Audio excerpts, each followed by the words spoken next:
we begin with the session 2, which focuses on theme that is both urgent and foundational to India's cooling and climate resilience strategy, building state level leadership and institutional capacity for heat resilient future. Today's discussion will spotlight successful state led models, identify gaps in institutional readiness, and offer strategies to build long term capacity at the subnational level. This session is jointly curated by WRI India and ICLE. We are fortunate to be joined by a distinguished panel of experts and leaders who bring years of experience and critical insight into this conversation. Let's welcome our speakers and dive into the important dialogue. Ms. Jayashree Devi, Senior Program Associate, WRI India, will be moderating the session. Mr. Deepak Tiwari, Research Fellow, WRI India, and Mr. Keshav Jha, Senior Manager, ICLE South Asia, they will be joining us as the speakers.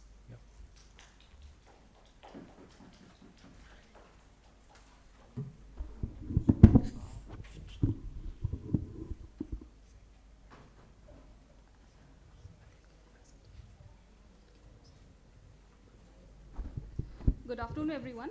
Thank you for joining us today for the session on building state level leadership and institutional capacity for a heat resilient future. As we gather here today, it's important to acknowledge the growing threat that extreme heat poses to our city, our health, and our developmental goals. Across Indian states, rising temperature driven by climate change and rapid urbanization are placing immense stress on people, infrastructure, and ecosystems. Urban areas are becoming heat traps, making daily life harder, especially for the vulnerable. In 2019, India took a big step by launching the India Cooling Action Plan to address the urgency and complexity of mainstreaming sustainable cooling practices. While national direction is crucial, the real impact happens on the ground. This is where state level leadership becomes important. States are on the front lines, planning cities, managing disasters, and designing public housing. They are uniquely positioned to turn national guidelines into local action. This session is a call to action to strengthen state level institutions, build leadership, and accelerate action towards a heat resilient future. We are focusing on 4 key pillars today: enabling targeted policy and programs to address thermal comfort for vulnerable groups, using data and modeling to integrate heat resilience into climate policy and urban planning, promoting passive cooling and climate friendly cooling solutions for buildings. And fourth point will be implementing nature based solution to reduce urban heat island effects. WRI India is working the state of Kerala and Assam and supporting the subnational government to facilitate implementation of ICAP recommendations focused on the building sector. ICLE South Asia has experience in working with states and cities for heat action and urban cooling. Now to take the session forward, we have Mr. Deepak Tiwari, Research Fellow, WRI India, and Mr. Keshav Jha, Senior Manager, ICLE South Asia. Deepak Tiwari is a research fellow in the energy program at WRI India, where he focuses on advancing energy efficiency, promoting sustainable cooling solutions, and accelerating the transition to clean energy in urban environments to help India meet its ambitious goal. He manages research on technology solution, business model, and policy approaches to scale up adaptation of energy efficiency and clean energy strategies. Mr. Keshav Jha is a senior manager at ICLE South Asia with over 14 years in sustainable development, spearheading climate resilience and low carbon strategies implementation in cities across South and Southeast Asia. He undertakes city level efforts in greenhouse gas accounting, urban heat island mitigation, and capacity building for energy efficiency. He has also written several actionable publications on climate resilient urban planning and implementation. I would now request Mr. Keshav Jha to come up on the dais, and I would hand over the session to Mr. Tiwari.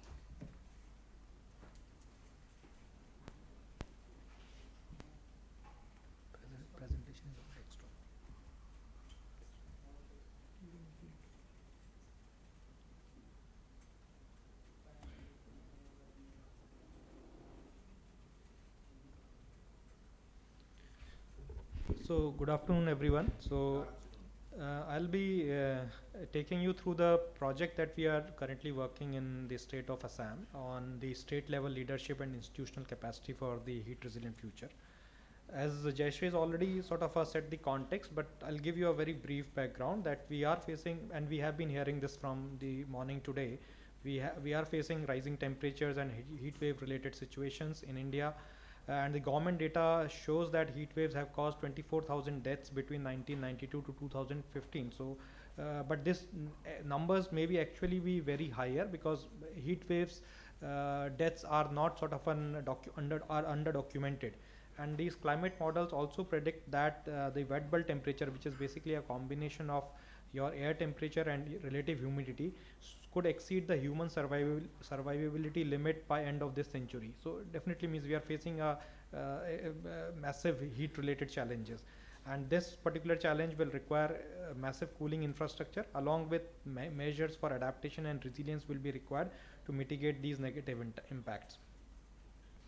When we see this rising temperature is directly related to our cooling demand also. Increasing temperature and increasing urban heat island effect basically increases the demand for cooling, and the technologies that we are currently using are energy intensive in nature. The ICAP basically does an estimation of how the space cooling demand will be growing in the future. So it estimates that space cooling will increase by 11 times by 2038. And also there are estimates that the share of the space cooling in the peak electricity demand will be around 45% in 2050. So definitely means these increased in cooling energy consumption and peak demand will result into costlier short-term power procurement. Also it will sort of promote increased fossil fuel based electricity usage, and also in worst cases it could lead to grid disruption. So definitely there is a need for mitigative and adaptive approaches to address the increasing cooling demand. Now I'll come directly to our the project that we are working in Kerala on the sustainable cooling interventions. So this project basically focuses on 5 different levers of reduce, shift, protect, leverage and improve. So this is a framework that has been taken from UNEP. So here we are focusing on protecting the vulnerable population, especially from the heat stress, how we can leverage state and local level collaborations to improve the cooling energy technologies, and also reduce the carbon emissions of the cooling energy technologies and shift towards more cleaner energy sources.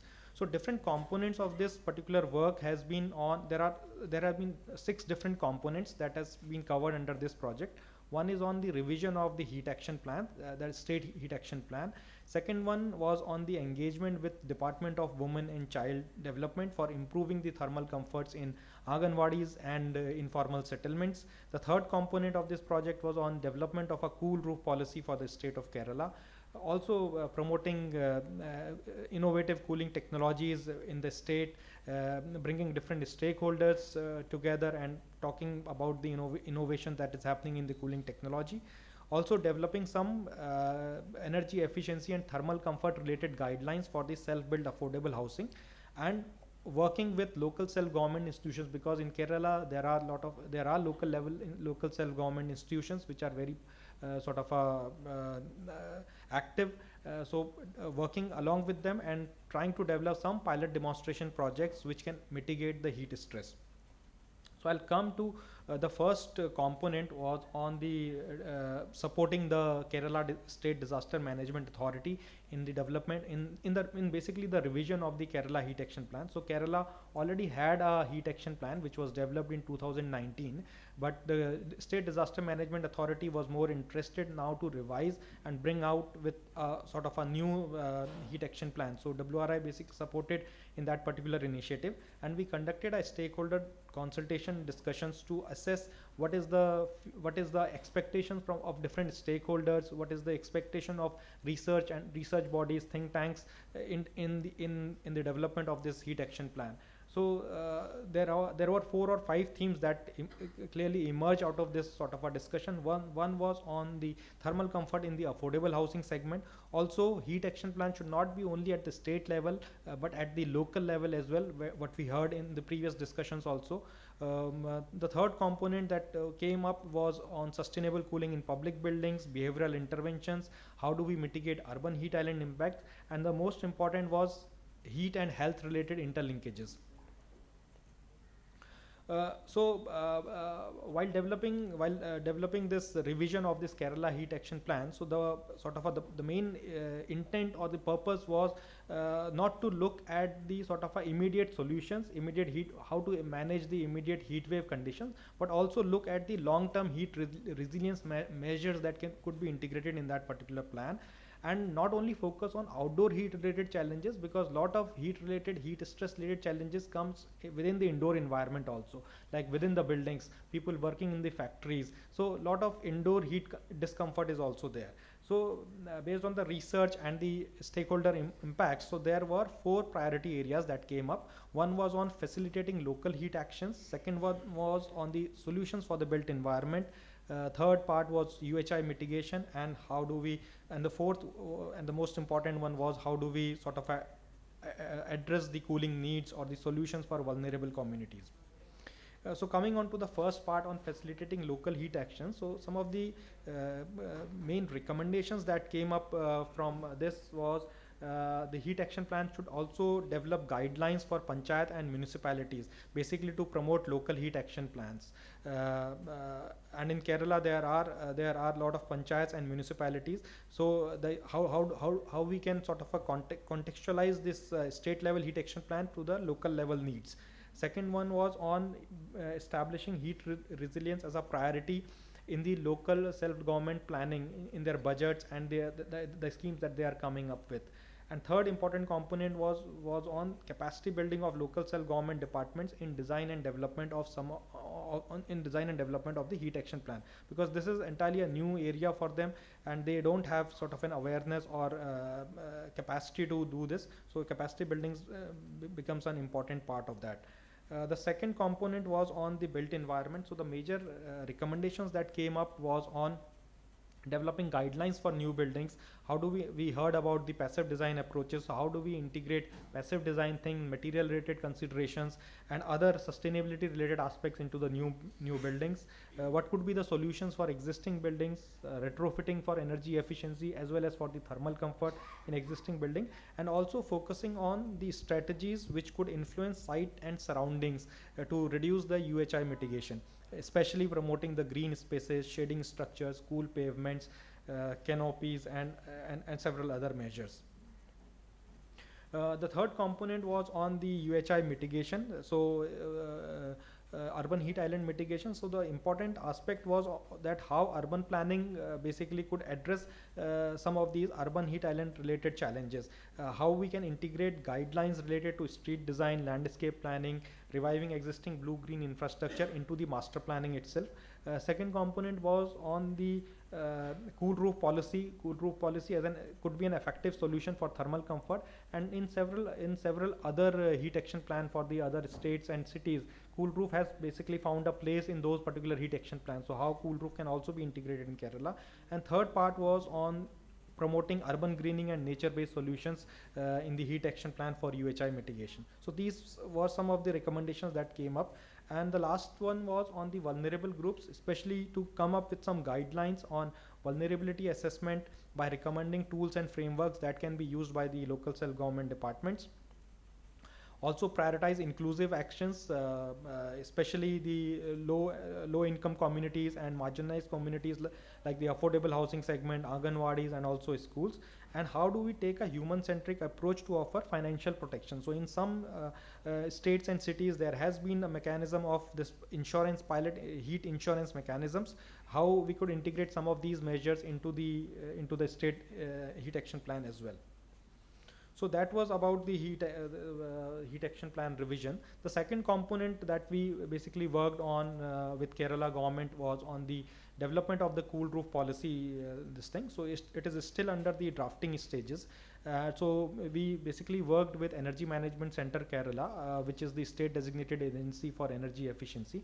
And we also conducted a stakeholder discussions where we invited various government departments, local self-governments, technology providers, think tanks, manufacturers, and industry bodies.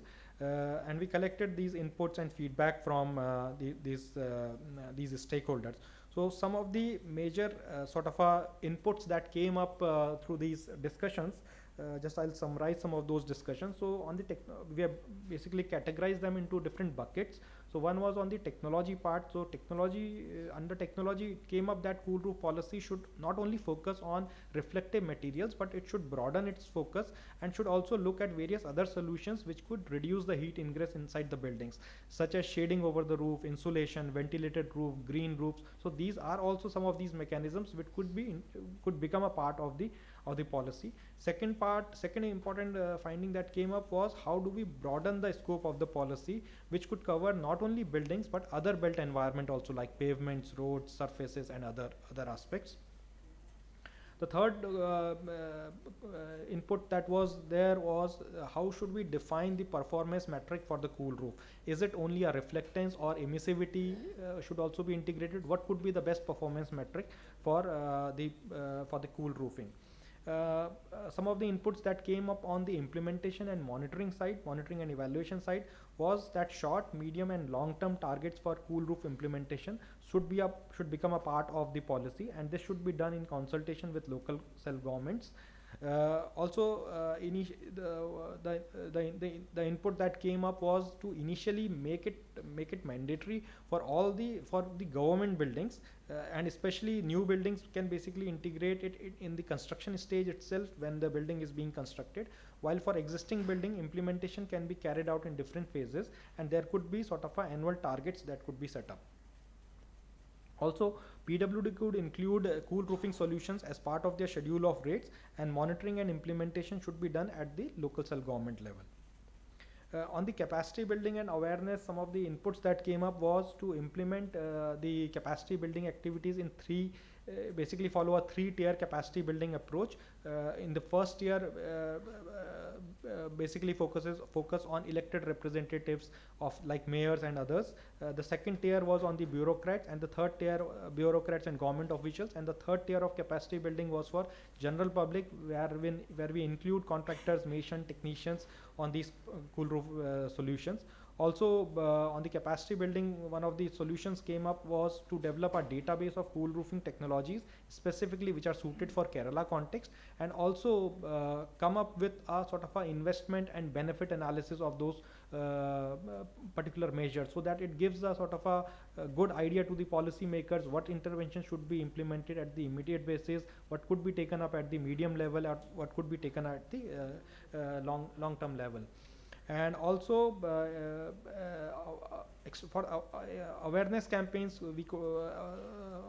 it was suggested that we could involve influencers, local politicians, and policy makers to basically drive the adoption and support. On the finance side, the suggestions that came up was to the fund allocation from this could be supported initially by fund allocation from LSGIs and the government departments as a percentage of their maintenance budgets. We could explore pooling of resources from public and CSR initiatives to support some of these implementation in the economically weaker communities, and also look at leveraging Bureau of Energy Efficiency's State Energy Conservation Fund to finance some of these cool roof installations. So this is about the cool roof part. The third component which came up was which we basically focused was on basically creating awareness on sustainable cooling technologies for the Kerala, and we partnered with Energy Management Center Kerala, and also the local chapter of ISHRE in Kochi, and this conference basically was organized in Kochi, and the event basically discussed and showcased sustainable cooling solutions like cool roof paints, insulating materials, radiant cooling system, district energy efficiency air conditioners, and several other technologies.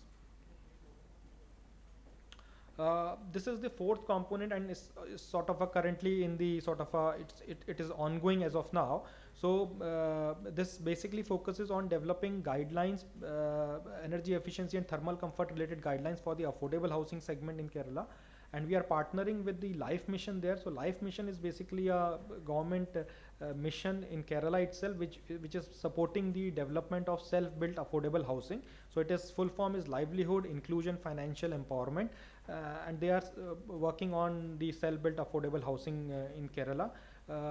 So as part of this particular work, we are conducting a survey of 300 self-built houses in different regions of Kerala, north, central, and south, and also looking at coastal and non-coastal areas, basically to understand what is the current sort of a practices, how passive design features are getting integrated, what are the challenges they are facing, what is the level of awareness and capacity building. So a detailed questionnaire has been developed to basically capture all these, to capture a sort of a baseline.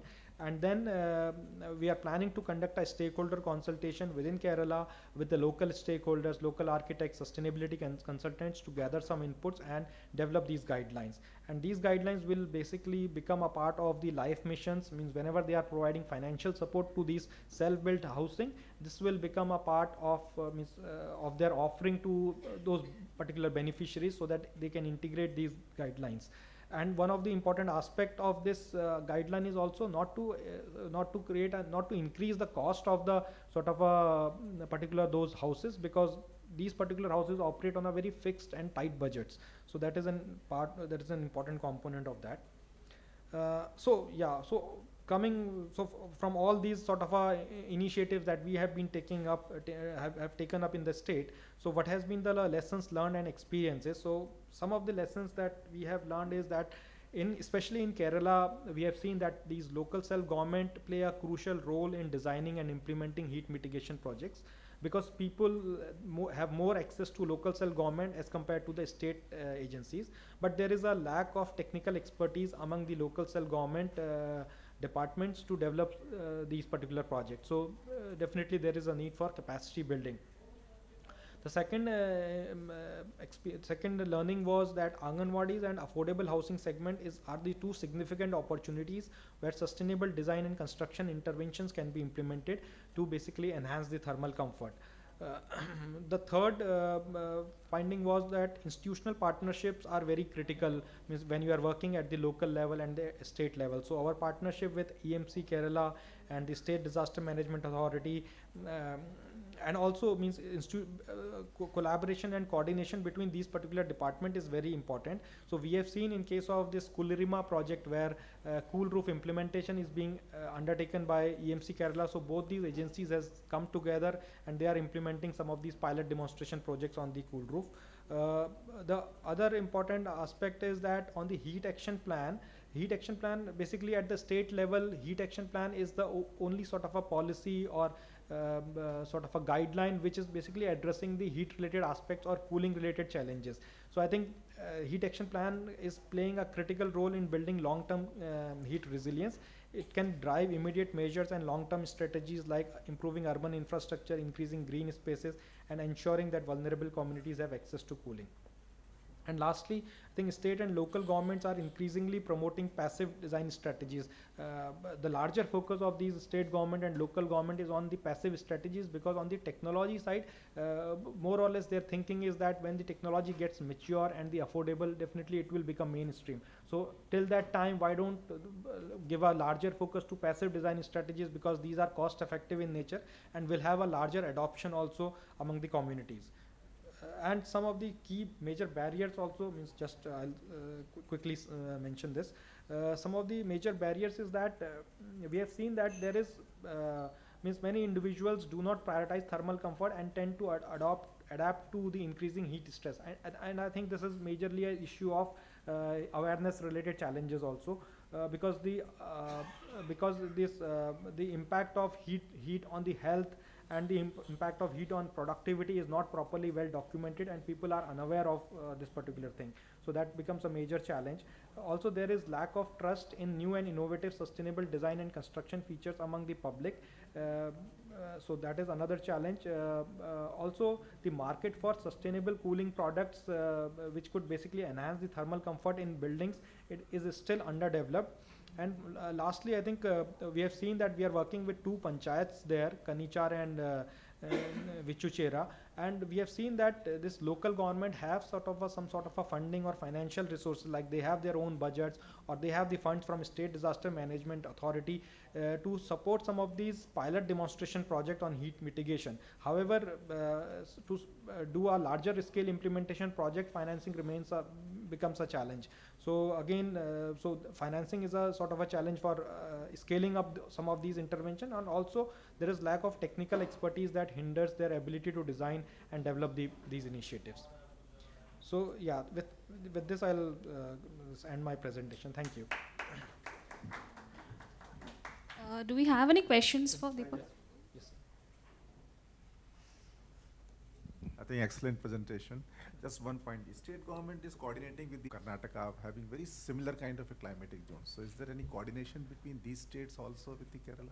So what I have seen is that there is no coordination within state. Also means we see there is sort of a gap between the department Because- itself is the gap. But I think that your suggestion is very valid. Means the southern states could have a sort of a regional level sort of a discussions or something, because like in Telangana they have developed a cool roof policy. Absolutely. And definitely some of these southern states could take that learnings from them, and so it's a very valid why suggestion. why reinvent the wheel? Yeah. When you have Telangana government who has already developed a roof, the cold roof technology. You have Tamil Nadu who has developed very good plans for the heat wave mitigation. Right.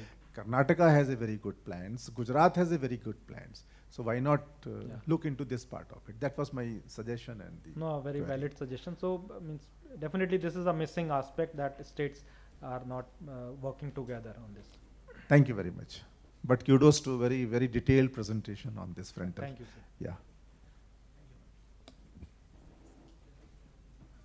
This is just one observation I just want to highlight it. You are focusing on the heat action plan, but there are some zones which are affected by the extreme heat and extreme cold. So how this heat action plan will address the the cool action plan and cooling action plan? So it's like we are looking the solution from the problem point of view. Right? Not from the thermal comfort point of view. So how do you address that issue? So largely the issue that the states where we are working, the heat is the major problem. Cold is not a means the state that we are working in Kerala, so cold is not an issue there. Majorly I think heat is the issue. But I take your point, means definitely there could be regions where both heat and cool. Yeah. Mm-hmm. And here, again, sorry for the connotation. We talk about the heat action plan. Actually, it is heat action plan connoted the promoting the heat. The word, it's not heat mitigation plan or that. But always the action plan is mitigation or adaptation or relief for the heat. Heat action plan connoted with the promotion of the heat. That word. Mm-hmm. It doesn't apply to the cool action plan. Mm-hmm. And something as a technical people and we should address the issue in terms of thermal comfort action plan or something like that, so that looking the solution from the solution point of view, not from the problem addressing the point of view. Yeah. That's my opinion. Yeah, noted your point, sir. Pardon me for entering in late, but I could pick up on the thread of the conversation. The esteemed gentleman before me said about not just heating but also cooling as well. We have across India we have cold states and also the subtropical, rather, the hot states. Now, if you go to Kerala and sub-south, rather some Maharashtra and south, we will be suffering from the heat. And also, given the action plan for the country to build in more data centers for ourselves being resilience oriented, you can expect more of the warmth, the temperature to go up. At the same time, what is the action plan? What is it that you address? The commonality of the problems between the hotter states and the cold states as well, because energy efficiency is what we're talking about at the end of the day. So, in that regard, is there a holistic approach? If there isn't one, are we willing to talk? If we're willing to talk, then are we willing to put resources in that end to work together? Thanks. So yeah, at the moment I think the focus has been largely on mitigating the heat, because that is the sort of a major challenge. But I take your point, means in some states that could be a sort of a cold, could also be a sort of a challenge. But at the moment we are not looking on the cold part, this thing. So our focus has been on mitigating the heat related impacts, and basically heat wave related impacts that the people are facing, or the vulnerable communities are facing. I do understand where you're coming from, but then again, if you look at it from an integrated standpoint, a holistic standpoint, Yeah. there are lots of resources that are living on the table without discussing and addressing. I'll give you a case, an example. I was involved with in creating a solution for the largest industrial complex which do not have the water. Water is a major resource for cooling, and again, the trees, the greenery around. We have forgotten that. We got to take that into consideration. Look at this particular venue itself. It's 4 degrees cooler than the rest of the Delhi. Why? So these are certain aspects which we need to address and take into consideration when we address a problem. Because if we do not address a problem correctly, then I don't think we'll be able to find a solution effectively. So I'll rest my case with that. Thanks. Yeah, thanks for the suggestion. Do we have any more questions? No. Then I would like to move forward to the next session. I would request Mr. Jha to take up the stage.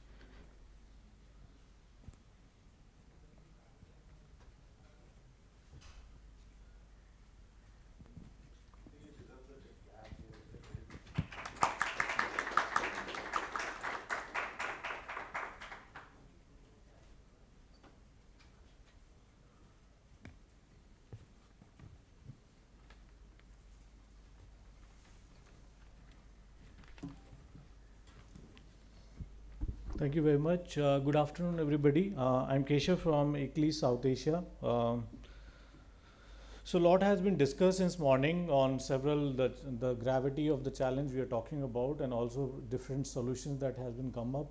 Quite the recent one, the one on the integrated planning and the holistic thinking on the basically of heat and cooling aspect. So what I will do, I have a couple of slides. Maybe I can take you through this, and then we can have perhaps some discussion.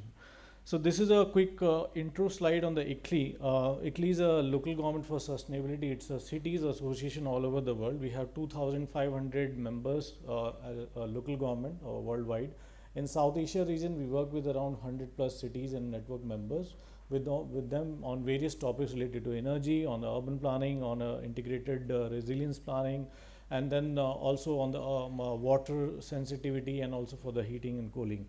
So there are basically 5 pathways, including net zero, climate resilient, and then also circular economy, and then equitable development. So these are the various activities we have been doing, and then as you can see some of these numbers on our impact.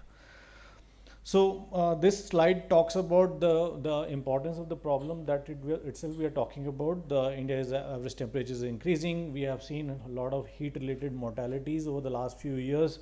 Has been increasing significantly over the years, and also urban heat impacts. As most of our cities are urbanizing, it's at a very higher speed. We continuously see the this urban heat island impact, and that also brings in the aspect of equity and accessibility, especially with the informal sector that we have been discussing this morning. And also its impact on the economy in the loss of lives, loss of livelihood, and also the productivity loss due to the heat.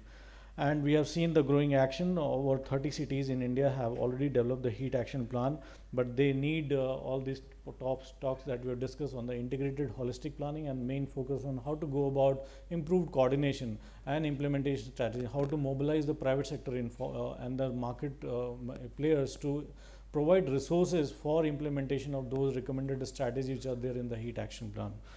So these are some of the broad overview, and then this has been our approach and projects. Mainly we have been doing the state level research and capacity building for the heat mitigation, along with the city level heat resilience planning for the framework and the pilot. We come up with some of the tools and frameworks and policies for the cities. And one of the unique thing that we have done, we have also went to the ward level. Within the city, particular city, we went to the ward, we went to the neighborhood level, at the building level, to look at the impact of heating and what kind of changes, what kind of modification or retrofitting solution can be adopted to improve the heat resilience at the neighborhood level, at the building level. So those I will be presenting you some of the slides on the work that we have done in the few cities in India. We have also looked at various energy efficient cooling technology and their applicability, the costing, the impact for different situations, and been integrating the urban resilience planning, heat resilience plan within the built infrastructure through master planning, through city development plan, through climate action plan. So those all work have been happening. But of course, we cannot miss on the gender equality, social inclusion within the heat action planning. So we do have some of the tools and processes that we come up on integrating gender mainstreaming in heat resilience planning, and I will be sharing those tools also with you. So particularly, we have already heard from Tamil Nadu what the state has been doing so far. The journey has started in 2015 with their SAPCC, with recognizing heat as a major risk for the state. And then since then, there have been several progress. For example, 2019, they come up with the heat wave action plan. They have formulated the state level planning commission for the mitigation strategy. They have declared heat as one of the specific state specific disaster. And in 2024, they started state planning on the district wise heat zone analysis. And what we have found over the years that they have been missing piece on the ward level and the local level strategic and baseline assessment. And that's where we come up. We selected 4 cities in the state of Tamil Nadu to do the granular local level assessment for heat resilience planning. And those are basically Trichy, Tirunelveli, Coimbatore and Chennai. So we selected these 4 cities and started doing the use of geospatial tools to do the heat resilience planning and impact assessment. So these are some of the methodology for the urban cooling guideline. As you can see, we have looked at the NDVI, which is the vegetation index. We also looked at the built-up index, and we looked at the daytime temperature, LST, and also urban heat island impact for 4 cities. And then we did the basically ward level assessment, risk assessment following the IPCC methodology. We did the various stakeholder policy level planning and come up with the various spatial and measures for the urban greening, for the built environment, on the water management to improve the heat resilience in the cities. You can see we have followed all these. We have looked at the land use, land cover mapping. We have looked at the basically LST for the both daytime and nighttime, and then also vegetation index. We looked at the built-up index and what is the correlation between all of these land use with the vegetation, with the built-up index, and also heat urban heat assessment. And then looking at what is the impact on the ward level, on the neighborhood level. So that kind of detailed assessment has been done for these 4 cities, and this is currently ongoing basically. As you can see, these are the examples of some of the wards which we have looked into. What is the vegetation index, what is the built-up area, how the correlation between vegetation and built-up index is impacting the urban heat island. We specific those wards. What are the possible sources? Is it because of the particular industry or the foundry industry that or the built infrastructure that they have? So we ranked these wards on the basically high NDVI basis and looked at what are the possible sources. So you can see we have done the comprehensive mapping and the detailed assessment for each and every ward of these 4 cities for heat resilience. Then that was the Tamil Nadu. Then we moved into the Rajkot. Rajkot, we did the basically urban cooling plan. This is the first city in India who has developed the urban cooling plan and following the UNEP methodology. And we looked at again for the baseline assessment, policy existing inventory, what is the stakeholder needs and priorities. And then also we looked at again the vegetation index, NDVI. We looked at the surface at atmospheric temperature. We looked at the basically urban heat island impact, and then also done the drone mapping for the thermal and material emissivity analysis. And basis that we come up with the several recommendations that has been shared to the city corporation and it has been also been approved by the city council. So this is being done in the Rajkot, and these are the several daytime and nighttime assessment for the heat island impact of the Rajkot.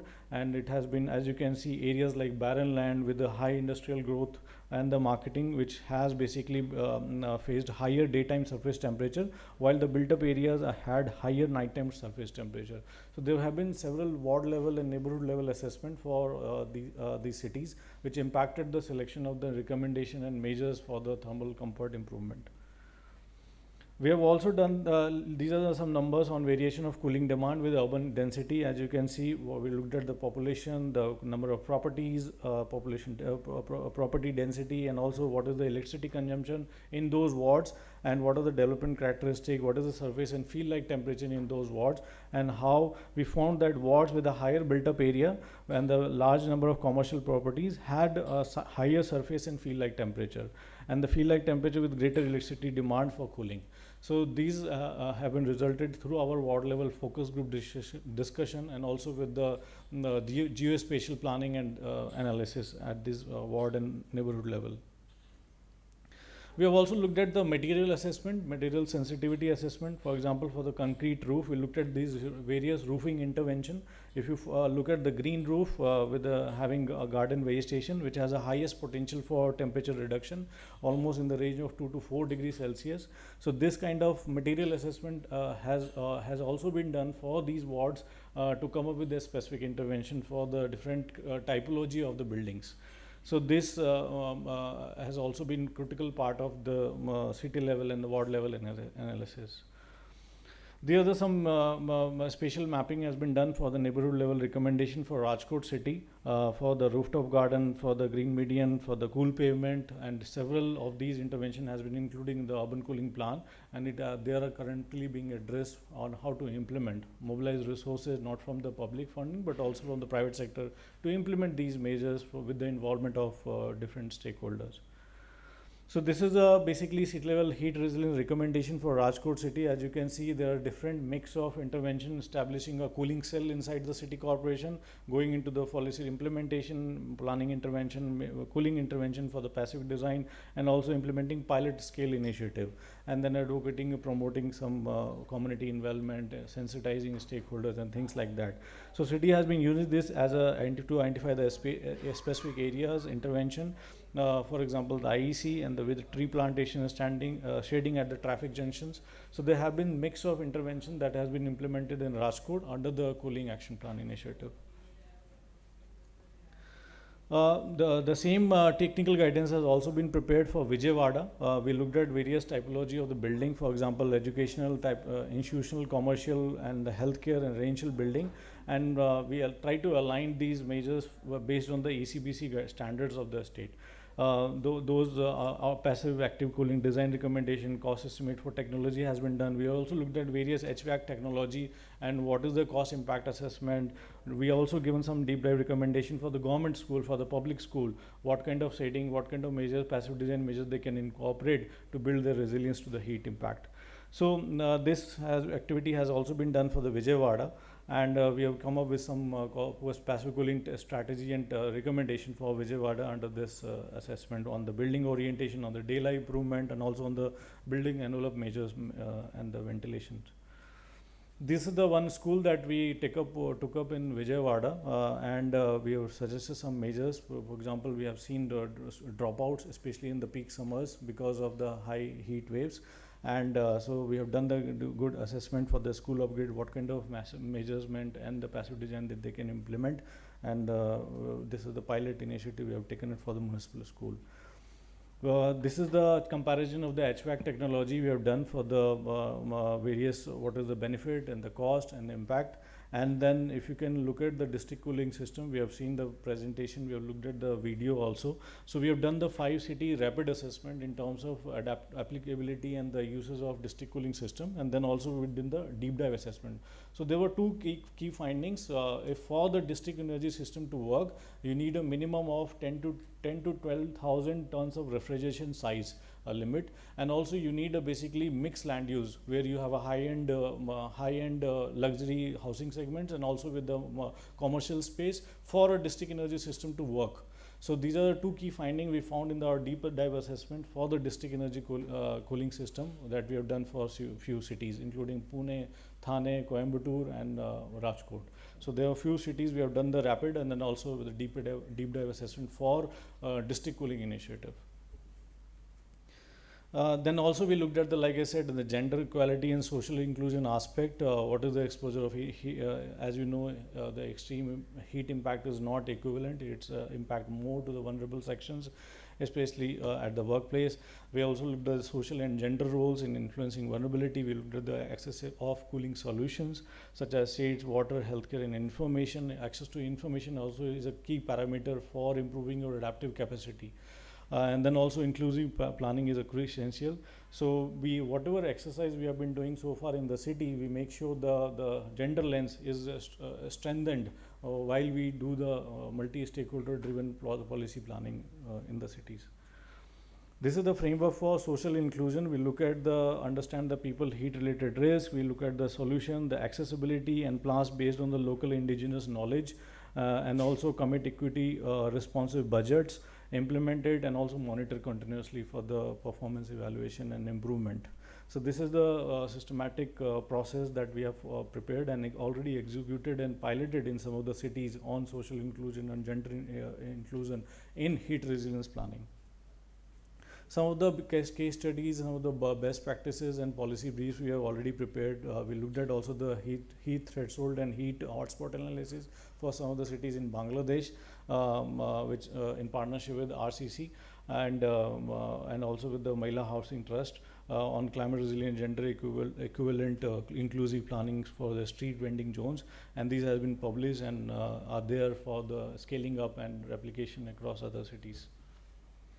We also have this heat resilience toolkit, which is for the policy planner, for the decision makers to understand the root cause of the problem, then also identify the solution and then prioritize it. As we know, the cities often have limited resources, limited manpower and technical knowledge. So how to prioritize these solution, especially the passive design solution, and implement it through a limited budget that the cities and local government have it.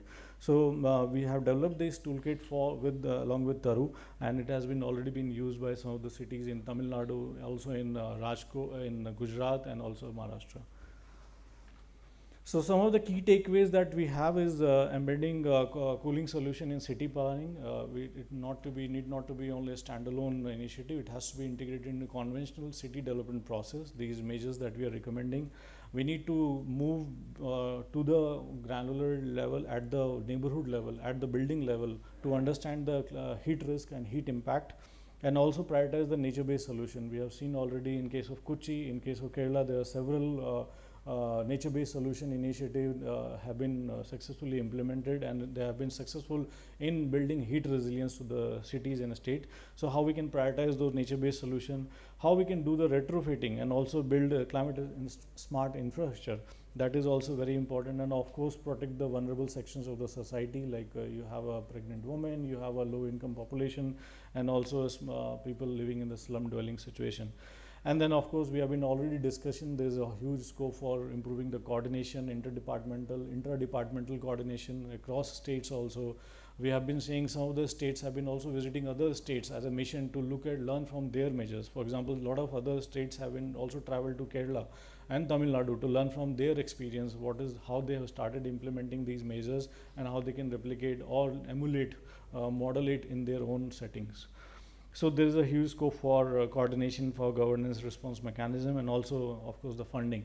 There is a need of coming with a new financial mechanism, new instruments to mobilize private sector wealth, private sector resources in heat resilience planning and implementing these recommended measures. So we also had a lot of discussion during the several other sessions, and I think these are some of the key takeaways and pointers that we should remember and take this forward. And it has to be joint effort. No institution, no single state, no city can do alone. It has to be joint coordinated effort, and we have to share knowledge from other. And also data is a key factor that we all have to remember. So thank you. That was a quick overview, but we can discuss and of course take these things forward. Thank you. Thank you, Keshav. Do we have any questions?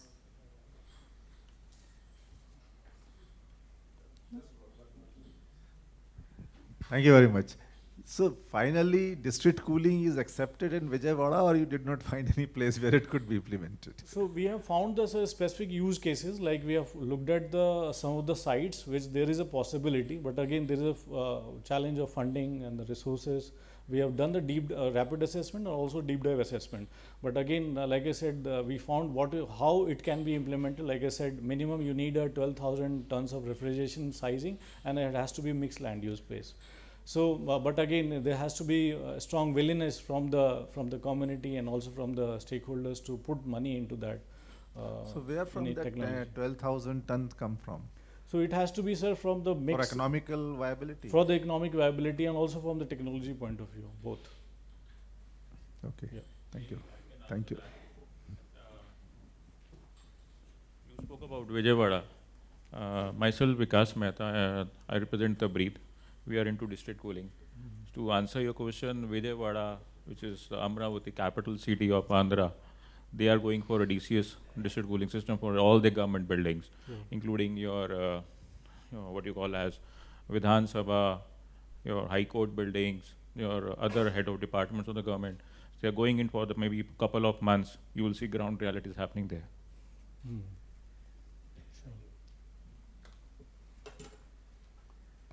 Generally, how many months, what is the duration of, in a year, the cooling is required in those areas? Out of 12 months, how many months are?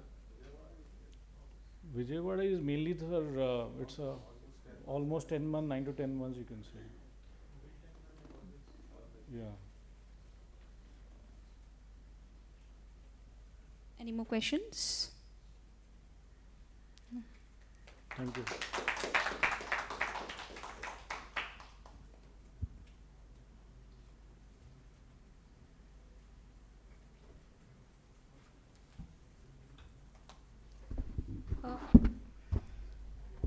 As we come to an end of the session, I would like to summarize some of the key points. Local governments are key in heat mitigation projects due to their accessibility, though many lack technical expertise. Anganwadi and affordable housing offer opportunities for sustainable design to improve thermal comfort. Institutional partnerships like those between EMC Kerala and KSDME are vital for successful heat stress interventions. The Heat Action Plan is an important tool for long-term resilience, focusing on urban infrastructure, green space, and cooling access for vulnerable communities. While passive cooling strategies are gaining focus, challenges like technical gaps and resistance to change persists. Public-private partnerships are essential for effective implementation, and prioritizing heat in urban planning is crucial. Urban cooling strategies must be integrated into urban planning and prioritized through localized efforts like those in Vijayawada, Tamil Nadu, and Rajkot. Policymakers should promote sustainability via urban greening and climate-resilient infrastructure. Strengthening governance and response system is essential to support vulnerable communities during extreme heat. Additionally, increased financial investment in urban cooling is vital to ensure livable cities as climate change progresses. Thank you, everyone.